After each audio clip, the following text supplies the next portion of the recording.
Okay, here we go.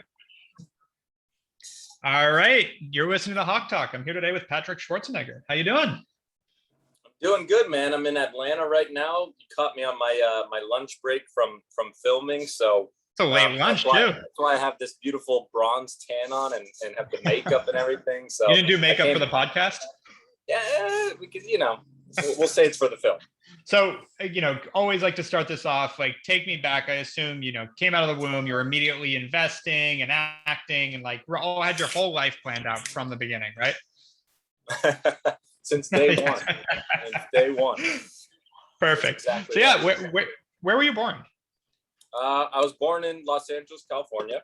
Been born and raised there my whole life. Went to school at USC. Got a degree in business and cinematic arts and a minor in theater. And I've been an LA boy. There was a moment where I've been in, because I'm in Atlanta for 7.5 months here filming. And I was like, okay, maybe, I was like, if I'm here for 7.5 months, it's half the tax. Maybe I'll move here for a little. And then just every day it rains and pours and it's like 98 degrees. And I'm like, I can't wait to get back to LA, dude. It's the best. Yeah, no, I love LA too. And it's funny. We both, I'm sure, have so many friends that have moved to Miami and to Austin through all this. And it's like, listen, I like visiting both a lot, but there are times a year where it's like, I have no desire to be anywhere close to either of those places. So, I hear you. But yeah, so, obviously you've got a unique upbringing that I'm sure a lot of people would love an insight. And you ended up coming out with a very ambitious side of you. So going all the way back, take me back to early childhood, what were your interests? How was it, having two rock star parents, for lack of a better word? And how was that early childhood for you? Were you, trying to follow in your mom or dad's footsteps as an entrepreneur from a young age? What were you kind of focused on as a kid? Yeah, I mean, I've always been interested in film and business ever since I was a kid. I mean, I have photos in my house, and my dad's frames them. He's obsessed with it of me running the lemonade stands, when I'm 5 and 6, and it went from lemonade, then it went to lemonade and cookies, and then I had baseball cards, and I had other little things to sell, and he got me for my birthday one of those those miniature cars when you're a kid, and you can have he got me a truck one, so that in the back of the truck I could put my table that I had my lemonade stand on. Awesome. And then I kind of created this thing called P&D Enterprises, which was a Patrick's dog walking business, and I went through my dad's gated community and walked all their dogs, and he had a golf cart, so I attached the dogs to the golf cart and would drive them up and stuff, and I could just crank dogs out like that. But I've always loved business. I've always loved business, and my dad made it a very clear point of teaching us kids business at a young age, and even with the lemonade stand, I mean, it sounds kind of cheesy, and everyone does it, but it's how you learn of buying a Crystal Light packet at the market costs this much, and how many cups does it yield, and okay, if you sell it for this and versus that, what's the profit? And starting. But I think that's the difference, though, is most people don't actually teach their kids that. I mean, I did the lemonade stand, and I'll just say, I've had other entrepreneurial things upbringing, but I just took my mom's lemonade and made lemonade, and I didn't have costs. So learning the cost side of it, that's cool. And that was your dad's doing in terms of the initiative of let's understand how this works. Yeah, exactly. And then he put me in charge of he had a this bodybuilding competition expo called Arnold Classic, which is for all the entrepreneurs that are in CPG out there, it's Expo West or East for the bodybuilding for Middle America and stuff like that. So it's we're Quest or One Bar or Life and Fitness, all the different equipment. The founder of Quest was on here too. Tom was on the podcast. Tom's great. So that's where I first met Tom. Tom had a little 10x10 photo. I still have a photo of me and Tom over 10 years ago at his little booth. And so they were there at the Arnold Classic. And so my dad had a memorabilia, and it was all for charity. But he was like, why don't you run this? And you can do whatever you want with my name, with my photos. I'll give you access to anything, but I want to see how you can grow the, raise more money, and whatever you raise, I'll give you 10% on the side. All right. And how old were you? And I started at 11 maybe. And so one year I did 10,000, and the next year was 23,000. Then it was 50,000, then 75,000, and it got to 6 figures in a weekend. And it involved me making a replica Conan sword and making him sign it, and sold that for 10 grand. And then we did shirts with his name on it. but anyways, it was always just, the point was, it was always developing my kind of knowledge and learning the business side of things, because they don't teach you any of that stuff in kindergarten through 12th grade, and let alone in college. I mean, the best experience is putting yourself and immersing in a business, right? And so it was always kind of like that. And my dad came from a background with absolutely nothing. I mean, he came to America with like $1 or $2 to his name, and had somebody else sponsor his flight to get out here. So he came from a background with absolutely nothing that he thought motivated him to go make his own name. So he's always been very adamant about not giving us kids, money, and not kind of allowing that to make it so that we're not motivated and don't have our own career path and choices that we want to make. And, they're super supportive of whatever direction we want to go, but he's very clear of not giving kind of the handouts. And so, yeah, that's kind of where the business drive comes from, I guess. And kind of what part did your mom play in everything? And I always ask this just to be clear. I'm just always curious, because I think parents have so much to do with who we turn out to be, that I'm curious. Yeah, so it's funny, because my mom came from the complete opposite background as my dad, but in a very similar teachings. They kind of came together for a very similar teaching. And my mom is from the Shriver Kennedy. Her uncle was John F. Kennedy, the president, and her grandfather started the in Chicago, the commissions exchange place. And so they were extremely, wealthy family. And they had the same thing of you could either go and donate your life to service. So whether that's, going and becoming a politician like a lot of them did, or you can start a charity and we'll support you from that side. Or if you want to go and work and find a career path, you're not getting any money and you're going to have to go and do that. So, my grandmother started the Special Olympics with that. And like I said, JFK ran for president, so did Robert F. Kennedy. And my mom decided to go and pursue a career path, which was journalism. And, she was very ambitious as well, and had a clear path. And during that time, during the, 70s, 80s and 90s and stuff like that, female reporters were not the same as they are today, and she really carved the name out for herself. So I think it's just kind of in our blood of wanting to carve out your own path, and really to figure out what your passions are and dreams are, and to go and try to do those. Well, I think it's great. I mean, there's, my dad had told me this, I didn't read this, but apparently the Carnation family requires the kids and the sort of heirs to go work for 10 years before joining the family business in any way. And I think that there's just so much fulfillment in education and so many things, because like the age old story is, what is it? The grandpa makes it, the kid maintains it, and the grandkids squander it all. So part of, once you've had success, part of it is making sure it's sustained generationally by setting a, sort of lineage plan, which it sounds like your ancestors did, and your dad is even doing, which is awesome. And so, you start doing these business things with your dad and helping raise money for his charities and doing that.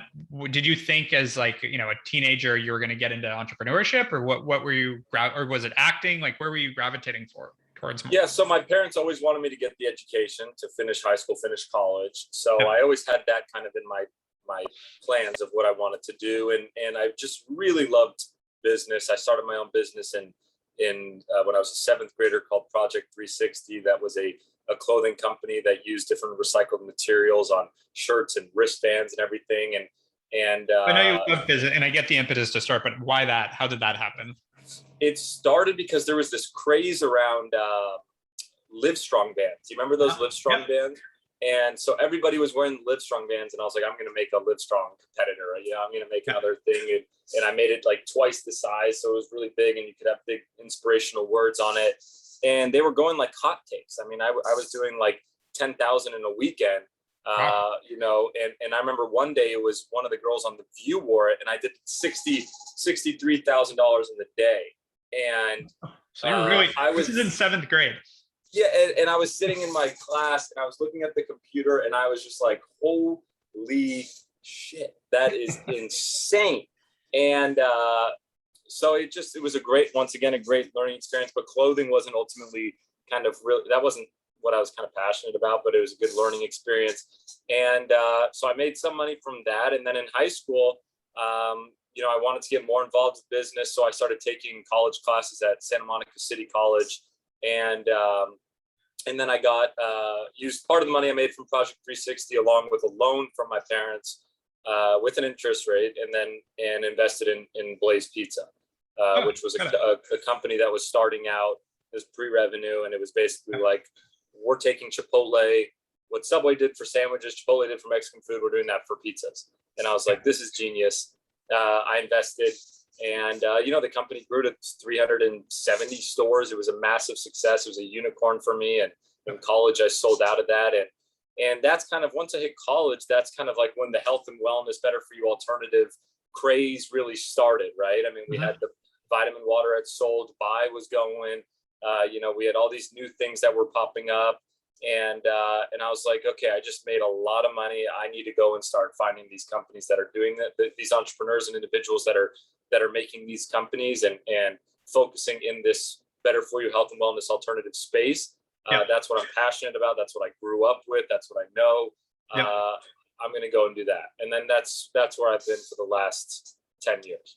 And so you've made some great bets that are public, like Super Coffee. Like, how did you figure out like your methodology of like, this is, you've picked really well as someone that, frankly, like, you're a young guy. I know you've grown up around it, but still a pretty young guy, and you've picked really well. Like, where did that come in? Like, as you're in college and you're starting to look at investing in companies, like, what are those criteria? What are those things that you look for, and how did you learn?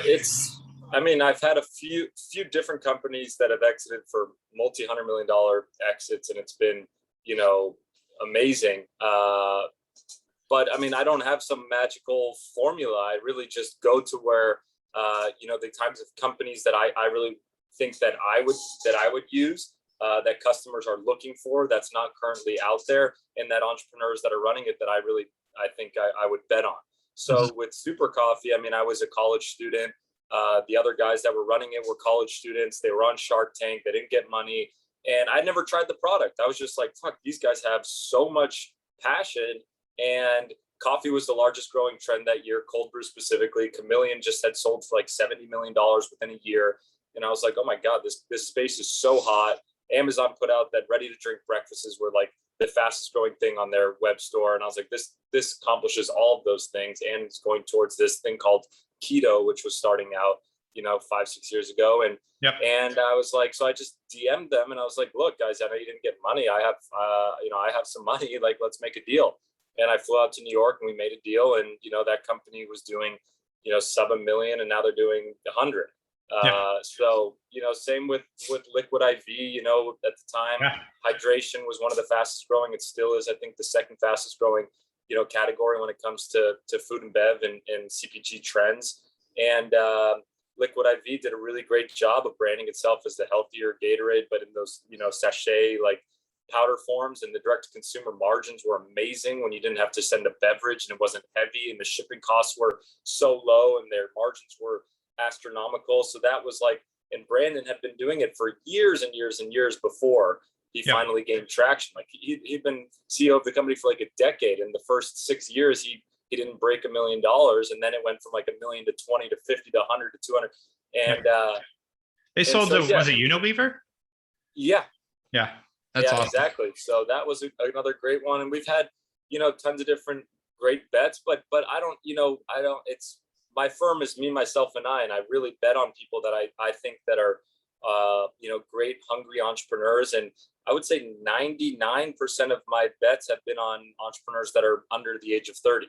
So it's always trying to help other people that are my age, that are going after customers that are similar and that have mass market appeal and are just going to work like hell. Makes sense. And so I gotta ask, what's next? How do you foresee this building out? I mean, you're doing a lot of investing. Actually, before we get to that question, talk about the acting side, because you've actually balanced an incredible investing career, and you finished college, you've been investing great, but you've also got acting's taken off for you too, correct? As you just said, you're in Atlanta for 7 months. Yeah. I'm in Atlanta right now working on this mini series called Staircase for HBO. The cast is mind-boggling. Colin Firth is the main character, Michael Stuhlbarg, Sophie Turner. There's tons of people in this, and it's based on the true documentary that was a major hit for Netflix called Staircase. It was this kind of murder crime mystery, and about a girl being, found dead at the bottom of the staircase, and then just this whole crazy story unravels. And so it's a really awesome project, and it's great to work with such kind of acclaimed actors and actresses for HBO. So the film career has continued to kind of blossom. And it's really, people always, when I go on calls, they're always like, the business thing, the film thing, like you're so 50-50, like just choose a career path. And I always think, like Simon Sinek is one of my mentors, and we always go on walks and talk about this. And he's always, saying how people in America in the capitalistic society, they're so focused on what you do, and you need to only have one job and go towards that. And he always words everything. And what we work on is like, where is it you're wanting to go? And then these are the ways that are helping you get there. So for me, I always think that this film is helping to continue to build my brand presence, my identity, my name, and everything. And it's making the side of the business a lot more streamlined and a lot easier for me to continue and to utilize my kind of brand identity as it grows to position myself into getting better deals, into getting certain warrants or advisory shares. And I get to use my platform to help market and to do testing and R&D with customers. And there's so many things that go together that people don't think of. So, and in my last film that was on Netflix, Moxie, we got to put a whole, we had a whole scene where we're walking through the grocery stores, and I just did brand placement all over the place. I had super coffees. I had this massive super coffee blow up thing that was right there. And I had so many texts when that movie came out, like, dude, you're so ridiculous. I can't believe you put all that brand placement in there. And I was like, I got to take advantage of the situation. So, but yeah, the film side is really growing, and I'm super proud of that. And, but I'm very kind of clear that I'm not just going to choose film and leave out the business side. And my dad told me that at a young age. He said, look, the film thing is, it's a roller coaster. You can work every day like I am for 7 months, and then you could not work every day after that for another 7 months. So make sure you have things that you're really passionate about besides the film side. And also, you'll shoot for 30 minutes and then you'll have a 30-minute break. Then you'll shoot for an hour, then you have an hour break, stuff like that. So you can do this in between. You can bring, I have a little desk and set up here in my trailer. So it's, it's a nice marriage, at least for me. And you're doing real estate as well, right? A little bit. I have I've done a few projects, and this is right now in Santa Monica is my first ground up or basement up project that I've been doing, and the interest rates were just so low, and it's been a really interesting learning experience, because I got totally screwed on the lumber prices, and so many things on the supply chain of things got screwed up with COVID, and I've had to order things 10, 12 weeks in advance, and then storage costs for certain windows and doors.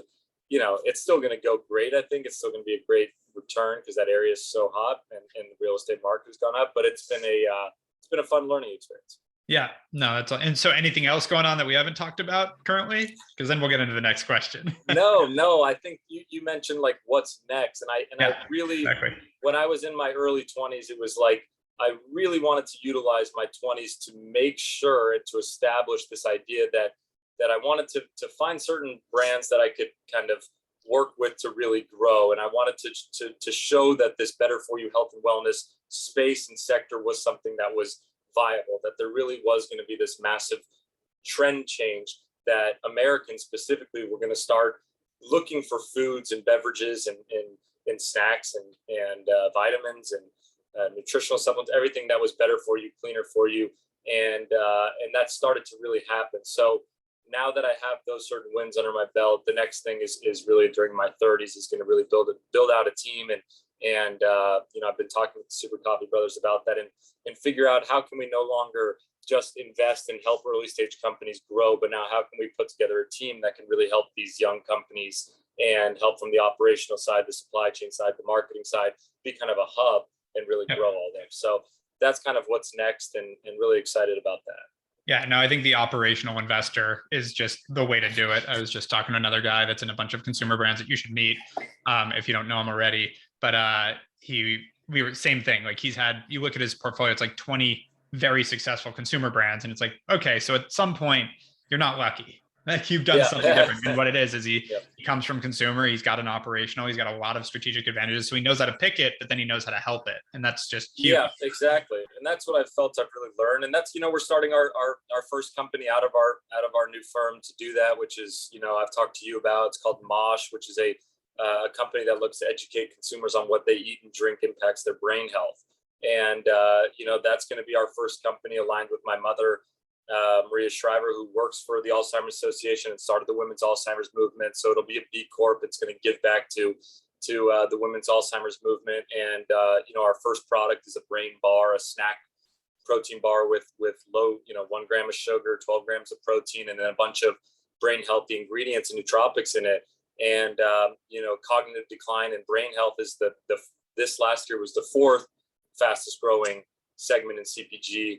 And keto was still number 2. So we're hitting 2 of the top 4 trends. And our goal is to really build out a whole plethora of products that all go towards brain health. So how do we get customers to think about their brain and their body when they're drinking their hydration, when they're eating their protein bars, when they're eating their snacks, when they're having their powders or whatever. So, that's going to be our first real go at it. And then we're going to continue to do that in other sectors that are in the trend space that are growing into the top 4.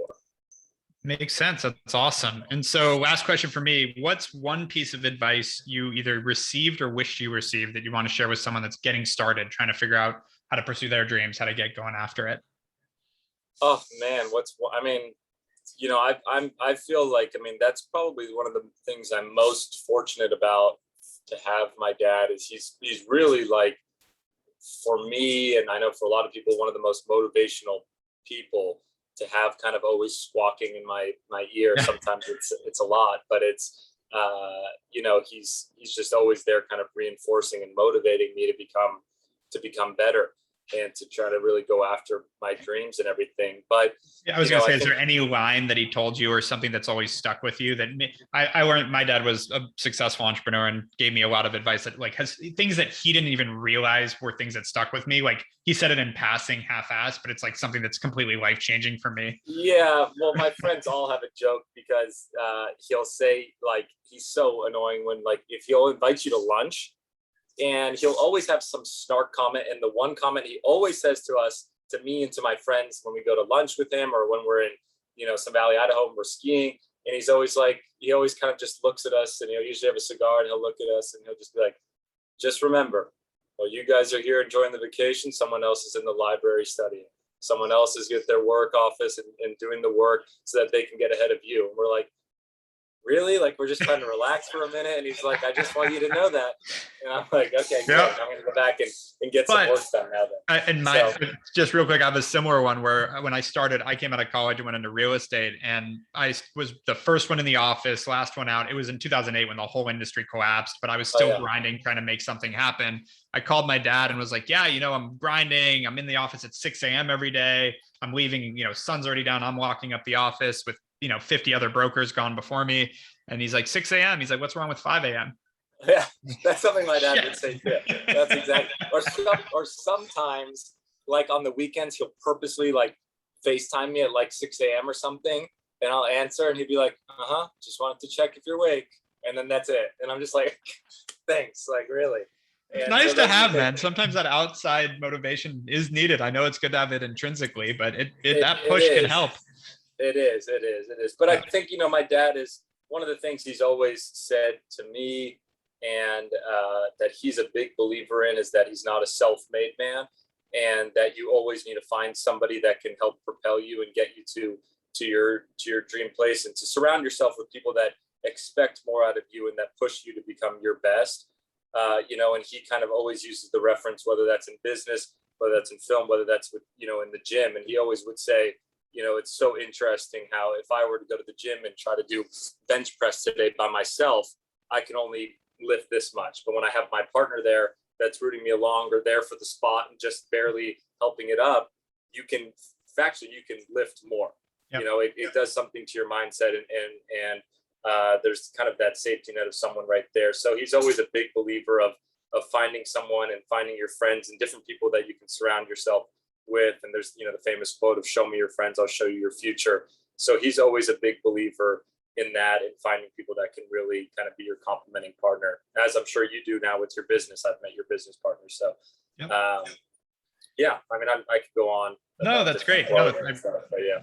No, Patrick, this has been awesome. Thank you so much for coming on HawkeTalk. Yeah, man, I'm excited for it to come out. Thank you. And whoever's on here, go check out, I guess this Mosh will be launched. So go out to check out moshlife.com and get yourself some bars. Our first product will be out. Perfect.